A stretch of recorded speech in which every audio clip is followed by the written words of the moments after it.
नमस्कार दर्शक बंधु कुना किचन रे आपण माननकु स्वागत।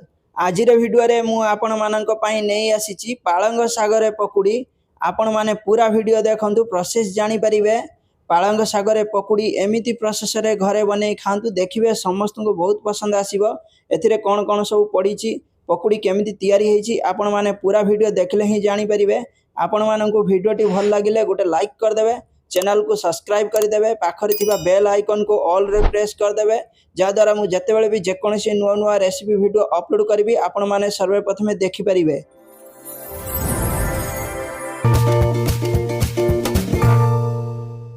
पालंग साग पकुड़ी बनैया पई देखंतु मु एठी बाजारु पालंग साग किनी के आनीथिनी।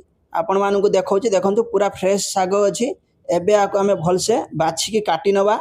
देखंतु मु आपण मानकु एमिति छोट छोट काटी के देखौची। बेसी छोट आमे करूने जेहेतु आमे पालंग साग रे पकुड़ी बनेबा आमे मीडियम रे काटी नौचे। देखंतु मु एठी सब साग को मु देखंतु आस्ते आस्ते काटी नौची। देखंतु सब साग काटी नेची आपण मानकु देखौची। एबे आमे गोटे छोटिया पात्र को आमे साग गुडा सब उठे नबा। देखंतु मु सब साग उठे नेची एमिति मु काटी नेची आपण मानकु देखौची। देखंतु साग काटी नै सारी आमे पानी रे भिजे के रखितले। एबे पानी रु छांकी की आमे गुटिया छोटिया पात्र रे आमे रखुचे। देखंतु सब साग को मु छांकी की एई गिन्ना रे मु रखुची। एबे देखंतु पूरा सब साग मु छांकी नेची एई गिन्ना रे मु रखितली। एबे मु 3 चामच एथिरे बेसन पकाउची। देखंतु बेसी बड़ चामच नाही छोट चामच अछि। एथिरे मु 3 चामच बेसन पके देची।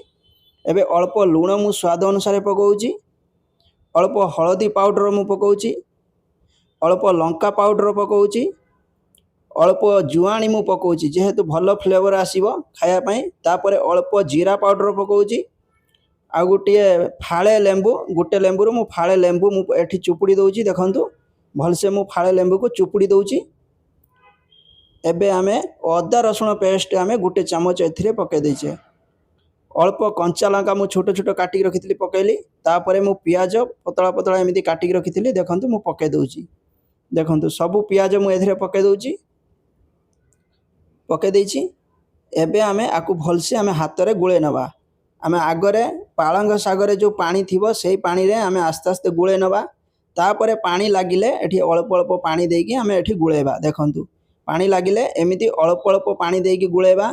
जेहेतु बेसी पतला हबनी आमे पकुड़ी छांकीबा सेथि पई आमे बेसी पतला करबानी मीडियम रखिबा। देखंतु एमिति मु भल से गुळे नेची पालंग साग बेसन मसला सब एमिति गुळे रखिची। एबे ढांकुणी घोड़े आमे 20 मिनिट छाड़ी दबा। आरो पटे देखंतु मु गैस चूल्हा ऊपर कढ़ा बसे देची। कढ़ा बसे की आमे तेल पकाउचे। पालंग पकुड़ी छांकिया पई एठी आमे तेल मापरे आमे पके दोचे। रिफाइन तेल अछि पके देचे कढ़ा रे। तेल गरम हिची। एबे देखंतु आमे गुळे के रखितिले सेही पकुड़ी आमे एही कढ़ा रे आमे छाडुचे। देखंतु तेल रे आमे छाडुचे। गुटे गुटे करिके आमे अल्प अल्प करिके आमे सब हाथ रे पके दोचे तेल रे। देखंतु केते सुंदर करिके आमे पकाउचे। बेसी हड़बड़ करी पकेबेनी नले तेल हाथ रे छिटकी पड़िबो। आस्ते आस्ते आराम से पकेबे तेल रे। देखंतु आमे सब पके देचे। एबे देखंतु हमर अल्प टिके कलर ब्राउन कलर टिके हेई आसी। एबे आमे उल्टे नबा। देखंतु गोटे साइड आमे भल से उल्टे नबा। आ गोटे साइड भी हेई जिवो। देखंतु भल से उल्टे नउचे। आपण माने पूरा वीडियो देखंतु प्रोसेस जानि परिबे। वीडियो भल लागिले सांग माननकु शेयर करिवे। देखंतु गोटे साइड उल्टे नै साला परे आ गोटे साइड आमे उल्टे नीचे। देखंतु हमर भल से ब्राउन कलर हेई आसी। पकुड़ी हमर हेई आसी। देखंतु केते सुंदर देखा होची। पूरा ब्राउन कलर हेई आसी। एबे आमे गुटिया प्लेट को आमे छांकी नबा।